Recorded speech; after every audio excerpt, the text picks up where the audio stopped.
नमस्कार, वंदे मातरम। दोस्तों, स्वागत है आप सबका सैनिक पाठशाला में। पीछे जैसे आप बोर्ड पर देख पा रहे दोस्तों, आज के वीडियो के 4 अहम जानकारियां लेके आया हूं। दोस्तों, नाइट ड्यूटी अलाउंस किन किन को लागू है? नाइट ड्यूटी अलाउंस रक्षा के किन कर्मचारी या पेंशनर्स को लागू है? नाइट ड्यूटी अलाउंस को लेकर के मंत्रालय का, भारत सरकार का लेटर क्या बोलता है? अभी अभी खबर आई है कि नाइट ड्यूटी अलाउंस डिफेंस के भी कुछ कर्मचारियों के लिए लागू किया गया है। इसके कंडीशंस क्या है, किन को लागू होगा, इसके बारे में आगे लेटर दिखा के आपको समझाऊंगा। इसके साथ ही साथ जुलाई 2026 से हमारा पेमेंट पेंशन बढ़ जाएगा। इसमें कितने रुपए की बढ़ोतरी होगी और कब तक इसका भुगतान होगा और कितने तक का एरियर हमें मिलेगा, इसके बारे में भी आगे जानकारी आपको मिलेगी दोस्तों। इसके साथ ही साथ 8वां पे कमीशन अब कर्मचारियों के वर्किंग कंडीशंस को भी परखेगा, यानी कि कर्मचारी किस कंडीशन में काम करते हैं, कैसे माहौल में काम करते हैं, काम में क्या क्या दिक्कतें आती हैं, उन चीजों को भी परख करने के बाद अपने रिकमेंडेशन सबमिट करेगा, जिसको लेकर के अब 8वां पे कमीशन का दौरा अलग से शुरू हो चुका है। इसके बारे में आगे जानकारी दूंगा। इसके साथ ही साथ 2025-26 का ब्याज दरों का एक लिस्ट जो है, ब्याज दरों का डिक्लेरेशन जो है सरकार की तरफ से जारी किया गया है, लेटर भी जारी हुआ है, उसके बारे में भी जानेंगे। तो चलिए आगे बढ़ेंगे इन्हीं जानकारियों के साथ। सबसे पहले आप जैसे देख पा रहे हैं दोस्तों, डिफेंस में नाइट ड्यूटी अलाउंस किनको मिलेगा, देखें आदेश और समझें डिटेल्स। जी हां दोस्तों, नाइट ड्यूटी अलाउंस यानी कि रात्रि का ड्यूटी भत्ता किनको लागू है, कैसे कंडीशन में लागू है, इसको लेकर के हाल फिलहाल में एक खबर सामने आई है, आपको दिखाता हूं मैं।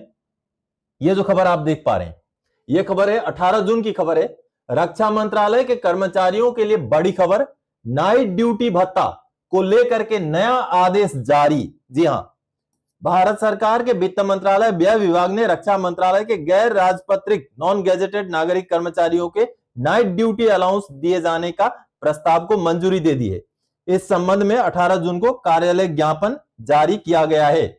बकायदा यहां पर यह कार्यालय ज्ञापन भी दिखाया गया है इस रिपोर्ट में, और इसके कुछ मुख्य बातें हैं आप देख पा रहे हैं। अब यहां पर खास करके दोस्तों एक 13 जुलाई 2020 का लेटर का जिक्र किया गया है। नाइट ड्यूटी अलाउंस की अन्य सभी शर्तें व नियम डीओपीटी के 13 जुलाई 2020 के कार्यालय ज्ञापन के अनुसार व्यापक लागू रहेंगी। तो ये 13 जुलाई 2020 का जो पेंशन मंत्रालय का आदेश है, इस आदेश में नाइट ड्यूटी अलाउंस के कंडीशंस के बारे में समझाया गया है। तो आखिर ये 13 जुलाई 2020 के आदेश के बेस पर ही रक्षा के कर्मचारियों के लिए भी नाइट ड्यूटी अलाउंस लागू रहेगा। तो चलिए हम देखते हैं ये 13 जुलाई 2020 का आदेश। दोस्तों, नाइट ड्यूटी अलाउंस को लेकर के 13 जुलाई 2020 का जिस लेटर का अभी आपने जिक्र देखा पेंशन मंत्रालय का, यही है वो लेटर। आप देख पा रहे हैं, office memorandum implementation of government decision on 7 CPC recommendations on night duty allowance. अब नाइट ड्यूटी अलाउंस कैसे कैसे कंडीशन में मिलेंगे उसका ये ब्यौरा है। यहां पर कुछ टर्म्स एंड कंडीशंस हैं, जैसे कि आप देख पा रहे हैं, wherever the working hours have been arrived at after taking into account the night weightage factor, no further compensation may be admissible। यानी कि जहां भी working hours night weightage factor को लेकर के जो है तय किया जाता है, वहां पर कंपेंसेशन नहीं मिलेगा। अगला पॉइंट है, night duty will be defined as duty performed between 2200 hours and 600 hours. यानी कि रात को 10 बजे से लेकर सुबह 6 बजे के बीच में जो ड्यूटी परफॉर्म किया जाएगा उसी को नाइट ड्यूटी के तहत माना जाएगा। A uniform weightage of 10 minute shall be given for every hour of night duty performed. यानी कि नाइट ड्यूटी जो भी परफॉर्म किया जाएगा, हर 1 घंटे में 10 मिनट का एडिशनल वेटेज दिया जाएगा। द सीलिंग बेसिक पे of entitlement of night duty allowance shall be 43,600। यानी कि मैक्सिमम 43,600 तक का ही जो है मैक्सिमम बेसिक पे पर जो है नाइट ड्यूटी अलाउंस लागू होगा। ये भी यहां पर एक मैक्सिमम लिमिट रख दिया गया है। The hourly rate of NDA equal to, यानी कि हर घंटे का जो नाइट ड्यूटी अलाउंस का जो रेट होगा equal to basic pay plus DA divided by 200 will be paid, and the basic pay and DA for the calculation of night duty allowance rate shall be basic pay and DA prevalent as per 7 CPC. यानी कि 7वें CPC के हिसाब से जिस समय में जो भी डीए रहेगा उस पर बेसिक पे प्लस डीए को जोड़ करके उसको 2 से भाग किया जाएगा और वो हर घंटे का नाइट ड्यूटी अलाउंस के तौर पे निकाला जाएगा। This formulation will extend to all employees across all ministries department who are already in receipt of NDA। यानी कि ये हर विभाग के लिए, हर मंत्रालय के लिए यही वाला कैलकुलेशन जो है काम में आएगा, ये बताया गया है। The amount of NDA will be worked out separately for each employee depending upon the basic pay and concerned employee is drawing on the date of performing the night duty। यानी कि हर जो एम्प्लॉय का अलग अलग basic पे होता है, तो उनके बेसिक पे के हिसाब से नाइट ड्यूटी अलाउंस को जो है कैलकुलेट किया जाएगा। The existing practice for giving the same rate of NDA to all employees with the particular grade pay should be discontinued. जो पहले चलता था कि ग्रेड पे जिनका जितना है उसके हिसाब से हर किसी को बराबर का नाइट ड्यूटी अलाउंस देने का, वो अब डिसकंटिन्यू हो जाएगा इस लेटर के निकलने के बाद। A certificate should be given by the supervisor concerned that night duty is essential। जो सुपरवाइजर हैं उनकी तरफ से ये सर्टिफिकेट भी देना जरूरी है कि नाइट ड्यूटी जरूरी है, तभी नाइट ड्यूटी अलाउंस का पैसा दिया जाएगा। The above instructions will be applicable with effect from 1 जुलाई 2017। और ये सारे इंस्ट्रक्शन 1 जुलाई 2017 से लागू किए गए थे। तो कुल मिलाकर के नाइट ड्यूटी अलाउंस का पेंशन मंत्रालय का जो आदेश है वो इस तरीके से डिफाइन करता है नाइट ड्यूटी अलाउंस को। तो नाइट ड्यूटी अलाउंस के अभी आपने कंडीशन समझे। दोस्तों डिफेंस में जो डिफेंस के सिविलियन कर्मचारी हैं, जो कुछ खास विभागों में काम करने वाले कर्मचारी हैं, उनके लिए नाइट ड्यूटी अलाउंस इन कंडीशंस को, जो कंडीशंस अभी मैंने बताया लेटर में, उन कंडीशंस को फुलफिल करने के बाद लागू होगा। चलिए अब अगली जानकारी की ओर आगे बढ़ते हैं दोस्तों। और दूसरी जानकारी है 2025-26 में ब्याज दरों में भारी बढ़ोतरी, अब बढ़ेगा आपका पैसा। मंत्रालय से लेटर हुआ जारी। जी हां, मंत्रालय की तरफ से लेटर जारी किया गया है और उस लेटर में ब्याज दरों में बढ़ोतरी की जानकारी दी गई है। अब इससे किनको फायदा मिलेगा इसके बारे में जानते हैं, पहले लेटर देखते हैं। दोस्तों भारत सरकार के श्रम और रोजगार मंत्रालय की तरफ से 1 जुलाई 2026 को ये जो लेटर जारी किया गया है, इस लेटर में प्रोविडेंट फंड के जो इंटरेस्ट रेट है उसमें बढ़ोतरी करते हुए जानकारी दी गई है। आप यहां देख पा रहे हैं, declaration of rate of interest for the employees provident fund members account for the year 2025-26 regarding.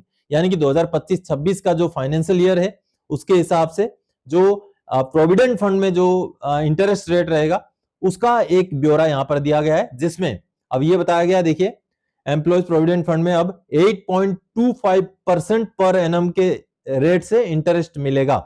तो कहीं ना कहीं ये इंटरेस्ट रेट में थोड़ा सा उछाल हुआ है। You are accordingly requested to issue necessary instruction to all concerned for crediting the said interest to the members account। यानी कि जो भी लाभार्थी हैं प्रोविडेंट फंड में जिनके भी पैसे हैं, उनको अब 2025-26 का फाइनेंशियल ईयर का 8.25% के रेट ऑफ इंटरेस्ट से उनको फायदा दिया जाए। ऐसी जो है ये इंस्ट्रक्शन जारी कर दिए गए हैं और ये रोजगार मंत्रालय, श्रम एवं रोजगार मंत्रालय भारत सरकार की तरफ से बाकी मंत्रालयों को, बाकी विभागों को ये इंस्ट्रक्शन जारी किए गए हैं। जो कि अगर फौज की हम बात करें तो arm forces personal provident fund होता है, उसी तरीके से हर मंत्रालय के, हर विभाग के अपने अपने प्रोविडेंट फंड होते हैं। तो इसको लेकर बाकी भी जो लेटर हैं उनका भी ये देखिए, उनके कॉपी भी आप यहाँ पर देख पा रहे हैं। तो कहीं ना कहीं प्रोविडेंट फंड पर जो रेट ऑफ इंटरेस्ट है उसको लेकर के ये एक अच्छा खासा क्लैरिफिकेशन लेटर जारी कर दिया गया है। दोस्तों जिन भी कर्मचारियों का प्रोविडेंट फंड में पैसा कटता है, पैसा जमा होता है हर महीना, उनका अब ब्याज दरों में बढ़ोतरी की वजह से उनको अच्छा खासा फायदा मिल जाएगा। इसी की जानकारी इस लेटर के जरिए सामने आई है। तो दोस्तों इससे पहले कि अगली जानकारी की ओर आगे बढ़े, आप सबसे मेरा आग्रह है, अगर सैनिक पाठशाला चैनल का वीडियो आप पहली बार देख रहे हैं या अभी तक चैनल को सब्सक्राइब नहीं किया है, तो चैनल के साथ जुड़े रहने के लिए, इसका हिस्सा बने रहने के लिए और आने वाले समय में आप सबसे जुड़ी हुई जानकारी, भरोसेमंद जानकारी निरंतर पाते रहने के लिए पहले चैनल को सब्सक्राइब कर लें, फिर आगे वीडियोस देखना कंटिन्यू रखें। और अगर वीडियोस अच्छे लगे तो दोस्तों के साथ शेयर करें, वीडियोस को लाइक करें और हाइप करना भी ना भूलें। चलिए अब अगली जानकारी की ओर आगे बढ़ते दोस्तों।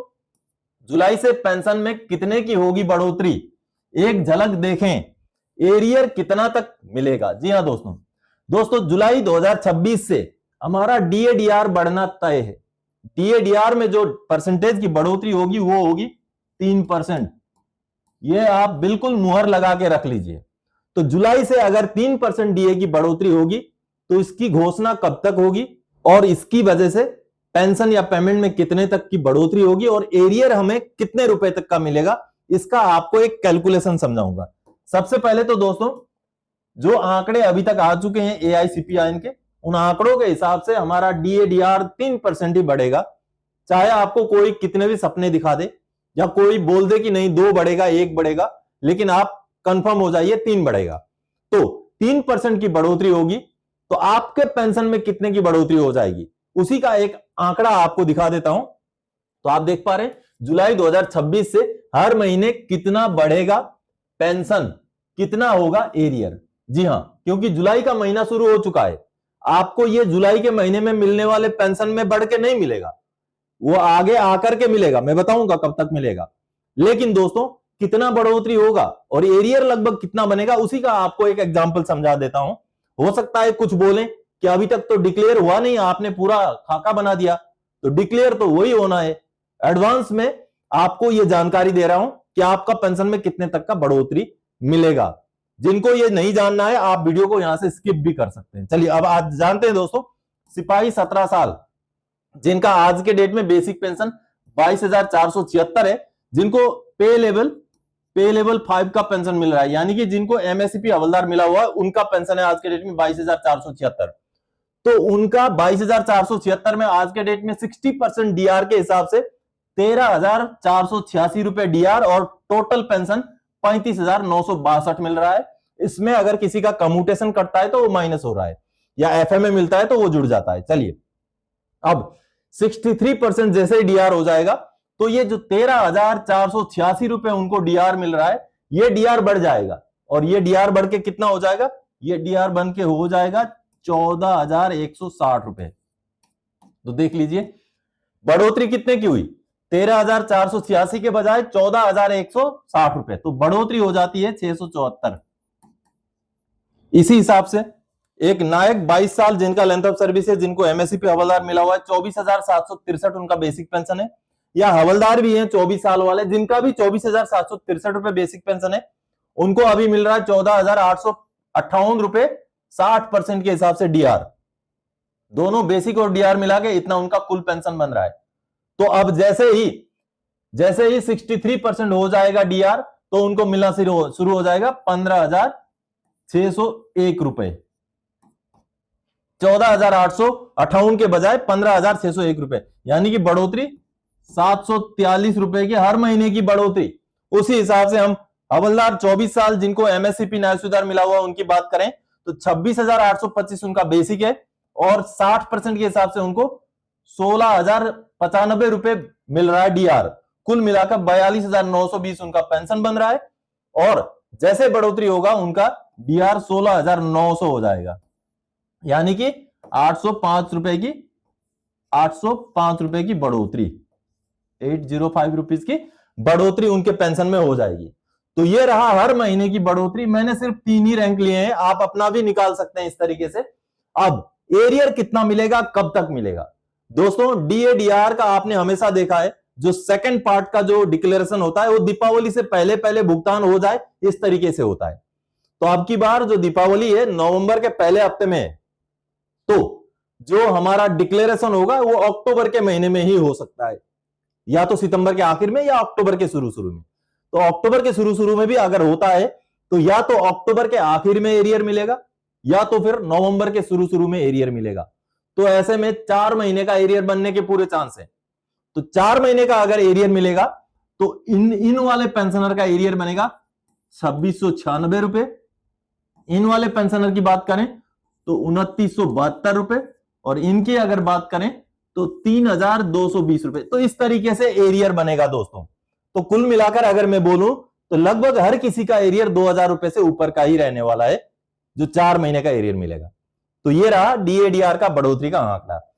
चलिए अब अगली जानकारी की ओर आगे बढ़ते हैं दोस्तों, और अगली जानकारी यानी कि आखिरी जानकारी है 8वें पे कमीशन को लेकर, और जानकारी है दोस्तों 8CPC का अब वर्किंग कंडीशन समझने के लिए ऑन ग्राउंड दौरा शुरू। क्या क्या तकलीफें हैं कर्मचारियों के, जी हां, अब खबर यह आई है कि 8वें पे कमीशन में अब ऑन ग्राउंड दौरा किया जाएगा, कि वर्किंग कंडीशन समझा जाएगा। और फिलहाल अभी रेलवे के वेस्टर्न जो जोन है वहां पर इसका दौरा शुरू होने वाला है, उसको लेकर के जो खबर आई है उसको देखते चलिए। दोस्तों जैसे ये खबर आप देख पा रहे हैं, 8 pay commission to visit Mumbai railway department for first hand experience of working conditions. यानी कि जो वर्किंग कंडीशंस हैं कर्मचारियों के, उसको समझने के लिए अब पे कमीशन अपना दौरा शुरू कर रही है। 8 central pay commission, the panel will visit various railway departments in Mumbai to gain first hand experience of employees working conditions. On the agenda is observation of daily operation duties and job risk. यानी कि जो कर्म में जो risk है, काम में जो रिस्क है, ड्यूटी में जो कठिनाइयां हैं, उनको भी समझने के लिए अब पे कमीशन अपना दौरा शुरू कर रही है। तो ये एक अहम पड़ाव है दोस्तों, क्योंकि 8वां पे कमीशन ना सिर्फ पे पेमेंट में अपना रिकमेंडेशन करेगा, बल्कि वर्किंग कंडीशन में जो कठिनाइयां हैं, काम में जो कठिनाइयां आती हैं, जो प्रॉब्लम्स हैं, जो माहौल है, उसको भी परखेगा और अपने रिकमेंडेशन सबमिट करेगा, जिसको लेकर ये खबर सामने आई है। तो ये एक बड़ी बात है। अब पे कमीशन अपने एक और दौर में घुसने जा रही है, जिसमें पे कमीशन 8वें पे कमीशन के तहत जो वर्किंग कंडीशन है, उनको भी जो है सरकार के सामने अपने रिकमेंडेशन के जरिए रखने जा रही है दोस्तों। तो आप सबने देखा दोस्तों कि 8वां के पे कमीशन ना सिर्फ पे पेमेंट या पेंशन के ऊपर रिकमेंडेशन करेगा, बल्कि जो वर्किंग कंडीशंस हैं, कैसे हालात में किस तरीके से कर्मचारी काम करते हैं, उनके ऊपर भी अपने रिकमेंडेशंस रखने वाला है। तो दोस्तों आज के इस वीडियो में इन्हीं जानकारियों के साथ आया था। आने वाले समय में और कोई जानकारीदायक आपसे सरोकार रखने वाला विषय लेके मैं फिर से हाजिर हो जाऊंगा। तब तक के लिए जय हिंद दोस्तों।